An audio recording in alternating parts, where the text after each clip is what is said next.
വയനാട് കള്ളാടി മണ്ണിടിച്ചിൽ ദുരന്തത്തിൽ കരാർ കമ്പനിയെ കുറ്റപ്പെടുത്തി സർക്കാർ. കമ്പനി നിർദ്ദേശങ്ങൾ പാലിച്ചില്ലെന്ന് സർക്കാർ ഹൈക്കോടതിയിൽ അറിയിച്ചു. അപകടം ഉണ്ടാകുന്നതിന് തലേ ദിവസവും സുരക്ഷ ഒരുക്കാൻ ആവശ്യപ്പെട്ടുവെന്ന് സർക്കാർ അറിയിച്ചു. പഴിചാരാനുള്ള സമയമല്ല ഇതെന്ന് ഹൈക്കോടതി പറഞ്ഞു. ആശുപത്രി ചിലവുകൾ പൂർണ്ണമായും സർക്കാർ വഹിക്കണമെന്ന് നിർദ്ദേശമുണ്ട്. കള്ളാടി അപകടത്തിൽ സർക്കാർ ഹൈക്കോടതിയിൽ റിപ്പോർട്ട് സമർപ്പിച്ചു. എസ് രാഗിനാണ് വിവരങ്ങളുമായുള്ളത്. രാഗിൻ, ഈ കരാർ കമ്പനിയെ ആണ് കുറ്റപ്പെടുത്തുന്നത് സർക്കാർ. ഞങ്ങൾ നിർദ്ദേശിച്ച കാര്യങ്ങൾ കരാർ കമ്പനി നടപ്പിൽ വരുത്തിയില്ല എന്നുള്ളതാണ് സർക്കാരിന്റെ പക്ഷം.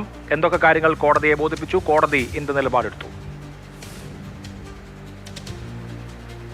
അഭിലാഷ്, മുണ്ടക്കൈ ചൂരൽമല ദുരന്തവുമായി ബന്ധപ്പെട്ട് ഹൈക്കോടതി സ്വമേധയാ എടുത്ത കേസ്, ആ കേസാണ് ഇന്നത്തേക്ക് പോസ്റ്റ് ചെയ്യുകയും അതോടൊപ്പം തന്നെ കോടതിയുടെ പരിഗണനയിലേക്ക് എത്തുകയും ചെയ്തത്. മാത്രമല്ല, സർക്കാരിനോട് ഈ ഏറ്റവും ഒടുവിൽ ഉണ്ടായിട്ടുള്ള കള്ളാടി മണ്ണിടിച്ചിൽ ദുരന്തവുമായി ബന്ധപ്പെട്ട് റിപ്പോർട്ട് ആവശ്യപ്പെടുകയും ചെയ്തിരുന്നു. സർക്കാർ റിപ്പോർട്ട് സമർപ്പിച്ചിട്ടുണ്ട്. അതിൽ പ്രധാനമായും ഈ കരാർ കമ്പനിയെ സർക്കാർ കുറ്റപ്പെടുത്തുന്നുണ്ട്. കരാർ കമ്പനി നിർദ്ദേശങ്ങൾ പാലിച്ചിട്ടില്ല. ഈ ഖനനത്തിന് ശേഷം വന്നിരുന്ന മണ്ണ് അവശിഷ്ടങ്ങൾ ഇത് നീക്കം ചെയ്യണമെന്ന് കമ്പനിയോട് പറയുകയും ചെയ്തിരുന്നു. അത്തരത്തിൽ ഇതുമായി ബന്ധപ്പെട്ട് മെയ് 26-നും ജൂൺ 4-നും നിർദ്ദേശം നൽകുകയുണ്ടായി. സംഭവം ഉണ്ടാകുന്നതിന് തലേ ദിവസവും സുരക്ഷയുമായി ബന്ധപ്പെട്ട കാര്യങ്ങളിൽ നിർദ്ദേശം നൽകിയിരുന്നു എന്നതാണ് പറയുന്നത്.